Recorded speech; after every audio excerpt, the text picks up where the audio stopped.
Hello viewers, आपका सना scientific zone में स्वागत है। आज के इस वीडियो में हम जानेंगे प्रॉक्सिमा बी से आ रहे सिग्नल्स के संकेत के बारे में। चलिए बिना वक्त जाया किए वीडियो को आगे बढ़ाते हैं। प्रॉक्सिमा सेंटारी जो कि हमारे सबसे करीबी सितारा है, जिसको कई महीनों से ऑस्ट्रेलिया के पार्क्स ऑब्जर्वेटरी का मुरियांग टेलीस्कोप ऑब्जर्व कर रहा था।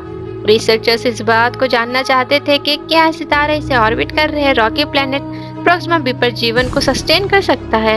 उनकी यहाँ खोज ने नया मोड़ ले लिया। उस समय सेटी यानी search for extra terrestrial intelligence के अंतर्गत graduate Australian student Shane Smith ने एक बहुत बड़े सिग्नल को डिटेक्ट किया था। वहाँ सिग्नल था स्ट्रेंज रेडियो। यहाँ सिग्नल स्ट्रेंज क्यों था दोस्तों? क्योंकि स्मिथ और उनके सीनियर्स ने पाया कि यह सिग्नल यूनिवर्स में मौजूद किसी भी दूसरे नेचुरल सिग्नल से मेल नहीं खाता। उनके स्टडी से पता लगा कि यह सिग्नल 982 मेगाहर्ट्ज के नारो बैंड रेंज में फिट हो रहा है, जिसको आर्टिफिशियल सैटेलाइट्स और स्पेसक्राफ्ट के साथ कम्युनिकेट करने के लिए हम उपयोग करते हैं। प्रथम बार देखने पर यह आर्टिफिशियल सिग्नल ही लग रहा था, परंतु वैज्ञानिक इस बात पर श्योर नहीं थे। उनके मन में कहीं न कहीं शंका थी। इसको दावा करने से पहले वैज्ञानिक यहाँ क्लियर करना चाहते थे कि क्या ऐसा सच में है भी या नहीं। वैज्ञानिकों की गहन स्टडी और एनालिसिस इस बात की कंफर्मेशन हुई कि यह सिग्नल हमारी धरती से जुड़ा हुआ नहीं है, क्योंकि कुछ वैज्ञानिकों का कहना था कि कहीं ये सिग्नल हमारे द्वारा भेजे गए सिग्नल से ना होकर यूनिवर्स के किसी बॉडी से टकराकर धरती की ओर आ गए हो। लेकिन ऐसा कुछ नहीं था। बहुत दूर से यह सिग्नल इंटरस्टेलर स्पेस से हमारी धरती की ओर आ रहे थे।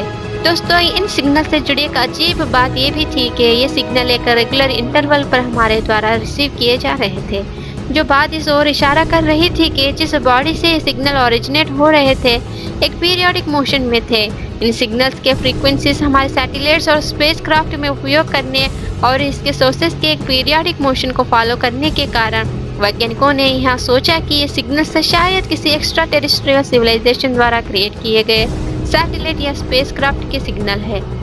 इसलिए ही वैज्ञानिकों ने इसका नाम ब्रेक थ्रू लीजन कैंडिडेट 1 या BLC-1 रखा था। दोस्तों, वैज्ञानिकों ने इसे खास मान रहे थे क्योंकि इस स्ट्रेंज सिग्नल के फ्रीक्वेंसी और रेगुलर इंटरवल्स दोनों चीजों के अलावा भी एक ऐसी खास चीज थी जिसे वैज्ञानिकों द्वारा खास माना जा रहा था। दोस्तों, वहाँ खास चीज ये थी कि इन सिग्नल्स की जनरल डायरेक्शन जो है वहाँ प्रॉक्सिमा बी की डायरेक्शन की तरफ थी। क्या वाकई में जो प्लैनेट से यह सिग्नल आए थे? इसे पूरी सर्टेनिटी के साथ पिन पॉइंट करना वैज्ञानिकों के लिए इम्पॉसिबल सा था, परंतु प्रॉक्सिमा बी से यहाँ सिग्नल्स आ रहे थे ऐसा मानने के पीछे हमारा कारण यह था कि यह वही प्लैनेट है जो हमारे सोलर सिस्टम के सबसे करीब था और अनेक महीनों में हमारी धरती के जैसा भी है। प्रॉक्सिमा बी अपने रेड डवार्फ सितारा प्रॉक्सिमा सेंटारी को उसके हैबिटेबल जोन में रहकर ऑर्बिट करता है, जिसके कारण यहाँ पर जीवन और यहाँ तक के इंटेलिजेंट लाइफ के होने के चांसेस बहुत अधिक है। क्लेम बहुत बड़ा होने के कारण स्मिथ और उनके सीनियर्स वेरीफाई करने के लिए टेलीस्कोप को जनरल डायरेक्शन से हटा लिया, जिससे उनको सिग्नल्स प्राप्त होना बंद हो गए। ऐसा होने से वैज्ञानिकों के लगभग डाउट क्लियर हो गए। इतना ही नहीं दोस्तों, साथ ही साथ यहाँ भी साबित हो गया कि ये जो सिग्नल्स है वो प्रॉक्सिमा सेंटारी की ओर से ही आ रहे थे। यह सिग्नल्स प्रॉक्सिमा बी से ही आ रहे हैं। इस बात को इतने दावे के साथ कहने का कारण रिसर्चर्स की परफेक्ट एस्टिमेशन है, जो कहती है कि यह सिग्नल्स प्रॉक्सिमा बी से ही आए होंगे।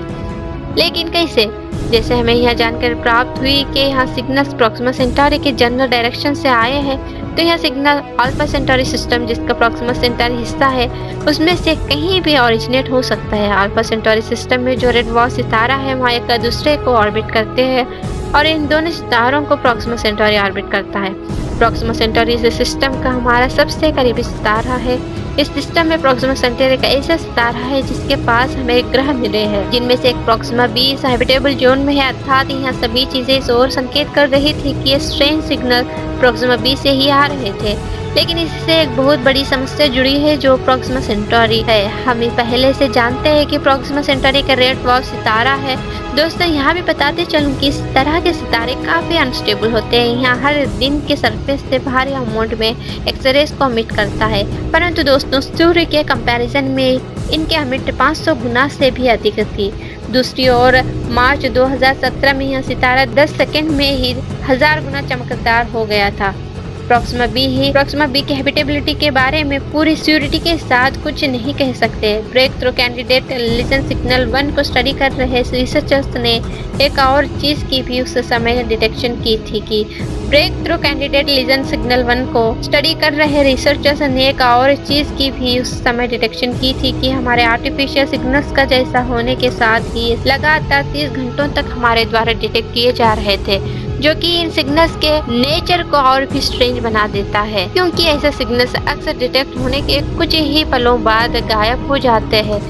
इस चीज को लेकर वैज्ञानिक अभी भी पूरी तरह से श्योर नहीं है कि ये सिग्नल्स किसी सैटेलाइट या स्पेसक्राफ्ट के नहीं है।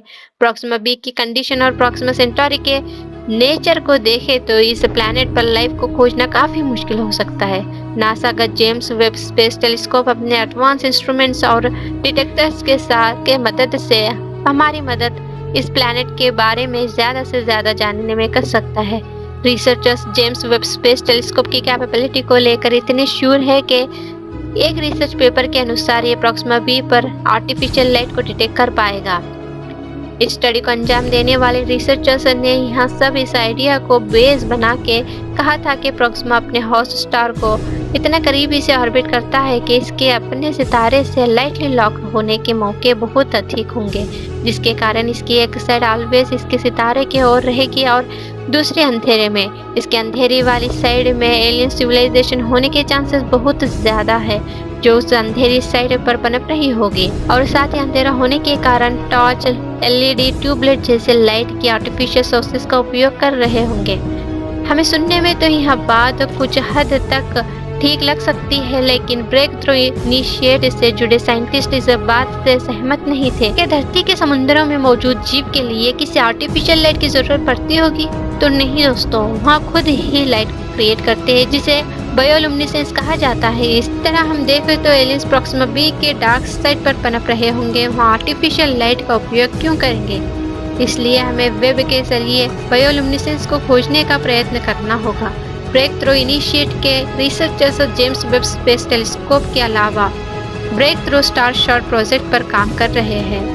ये कुछ हजार स्काइट्स जैसे प्रोब्स को धरती से लॉन्च करने के बाद लेजर्स के जरिए स्पीड ऑफ लाइट की 20% स्पीड पर पहुंचा देंगे, और जिसे ये प्रोब प्रोक्सिमा बी के पास पहुंच पाएंगे और वहां पर उस प्लैनेट के एटमॉस्फेयर और मैग्नेटिक फील्ड की डिटेल जानकारी को इकट्ठा करते हुए हमारी ओर धरती पर भेजेंगे। अर्थात उस डाटा से हम प्रोक्सिमा बी से जुड़ा बहुत कुछ जान पाएंगे। 1977 में खोजे गए वॉव सिग्नल की तरह ही BLC-1 सिग्नल भी शंकाजनक रहेगा। इन दोनों पर आज भी रिसर्च जारी है। यह बात दावे से नहीं कह पाएंगे कि ये जो सिग्नल है वहाँ एलियन लाइफ द्वारा भेजे गए या नहीं, लेकिन हो सकता है कि जेम्स वेब स्पेस टेलीस्कोप के ऑब्जर्वेशन से प्रोक्सिमा बी के लाइफ को देखने में सहायता मिले। दोस्तों, अगर आपको ये वीडियो पसंद आई तो इसे लाइक शेयर जरूर करें। इस तरह की और वीडियोस देखने के लिए हमारे चैनल को सब्सक्राइब कर लें, साथ ही बेल नोटिफिकेशन ऑन करना ना भूलें। Thank you for watching. Bye bye दोस्तों।